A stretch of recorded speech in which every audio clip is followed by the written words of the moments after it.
Sharm আল শেখের উজ্জ্বল conference হলে একে একে ঢুকছিলেন বিশ্ব নেতারা। তুরস্কের প্রেসিডেন্ট এরদোয়ান, ফ্রান্সের ইমানুয়েল ম্যাক্রো, এমনকি ব্রিটেনের প্রধানমন্ত্রী কিয়ার স্টারমারও হাজির। কিন্তু এর মাঝেও নজর কেড়েছে ফাঁকা আসনগুলো। সেই আসনগুলো সংরক্ষিত ছিল সৌদি আরব আর সংযুক্ত আরব আমিরাতের নেতাদের জন্য, কিন্তু তারা এলেন না। গাজা নিয়ে শান্তি আলোচনার এই গুরুত্বপূর্ণ সম্মেলনে অনুপস্থিতি যেন এক অঘোষিত বার্তা ছড়ে দিল। আরব বিশ্বের ভিতরে চলছে গভীর মতভেদ, আর মিশর হয়তো আর সেই পুরনো নেতৃত্বের আসনে নেই। কখনো মিশর মানেই ছিল আরব রাজনীতির কেন্দ্রবিন্দু। বিশাল সেনাবাহিনী, যুক্তরাষ্ট্রের মদদ, ইসরায়েলের সঙ্গে ঘনিষ্ঠ সম্পর্ক, সব মিলিয়ে কায়রোর কণ্ঠস্বর ছিল ভারী। কিন্তু আজ সেই মর্যাদা অনেকটাই ক্ষীণ।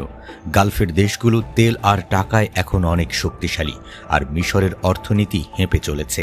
2013 সালে সামরিক অভ্যুত্থানের মাধ্যমে ক্ষমতায় আসা president Abdul Fattah al CC তখন থেকেই সৌদি আরব ও আমিরাতের আর্থিক সহায়তার উপর নির্ভরশীল।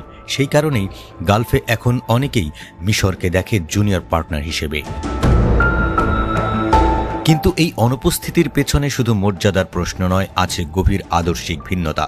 সৌদি আরব ও আমিরাত দুই দেশই দীর্ঘদিন ধরে গাজার প্রতিরোধ যোদ্ধাদের সন্দেহের চোখে দেখে। তাদের চোখে হামাস মানে ধর্মীয় প্রতিরোধ, এমন এক রাজনৈতিক চেতনা যা নিজ দেশের মধ্যেও ইসলামিক সক্রিয়তাকে উস্কে দিতে পারে। মোহাম্মদ বিন সালমান যেভাবে সৌদি সমাজে উদার সংস্কারের ঢেউ তুলেছেন, তাতে ধর্মভিত্তিক প্রতিরোধের গল্প তাঁর কাছে আতঙ্কের। একজন সৌদি সূত্র বলছেন, রাজতন্ত্রের আশঙ্কা, প্রতিরোধ যোদ্ধাদের গল্প সৌদিদের মনে নতুন প্রশ্ন তুলতে পারে। দেশের এই পরিবর্তনের দিক কতটা সঠিক? অন্যদিকে আমিরাত বহু বছর ধরেই রাজনৈতিক ইসলামকে সরাসরি হুমকি মনে করে। মুসলিম ব্রাদারহুড থেকে শুরু করে গাজার প্রতিরোধ যোদ্ধা সবাই তাদের চোখে সম্ভাব্য বিপদ। একজন আমিরাত বিশ্লেষক বলছেন, আমিরাত মনে করে হামাসের বেঁচে থাকা মানেই একটা বিপজ্জনক দৃষ্টান্ত।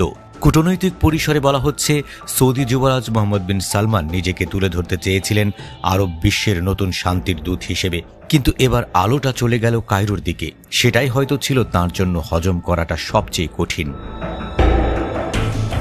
মিশরীয় কর্মকর্তা স্বীকার করছেন, গালফের এই অনুপস্থিতি এক ধরনের ঠান্ডা বার্তা। এটা শুধু গাজা আলোচনার প্রতি অসন্তোষ নয়, বরং মিশরের ভূমিকা নিয়েও হতাশা। অর্থনৈতিক টানাপোড়েন, জ্বালানি ও বিনিয়োগ নিয়ে মতভেদ, এমনকি সৌদি ও আমিরাতের মধ্যেও ক্রমবর্ধমান প্রতিযোগিতা, সব মিলে সম্পর্ক এখন টানটান। সম্মেলনে উপস্থিত এক মধ্যপ্রাচ্য বিষয়ক বিশ্লেষক বলছিলেন, এটা কেবল কূটনীতির অনুপস্থিতি নয়, এটা আরব বিশ্বের ভাঙনের প্রতীক। আরেকজন বিশ্লেষক যোগ করেন, একটা ঐক্যবদ্ধ আরব অবস্থান ছাড়া শার্ম আল শেখের কোনো চুক্তি স্থানীয় উদ্যোগ হিসেবে নয়, বরং বিদেশি চাপ হিসেবে দেখা হবে। মিশর এই সম্মেলনের মাধ্যমে আবারও নেতৃত্ব ফিরে পেতে চেয়েছিল, কিন্তু সৌদি ও আমিরাতের খালি চেয়ার যেন বলল ভিন্ন গল্প। একদিকে গর্ব, রাজনীতি, আর অন্যদিকে অনেক অপূর্ণ প্রতিদ্বন্দ্বিতার গল্প।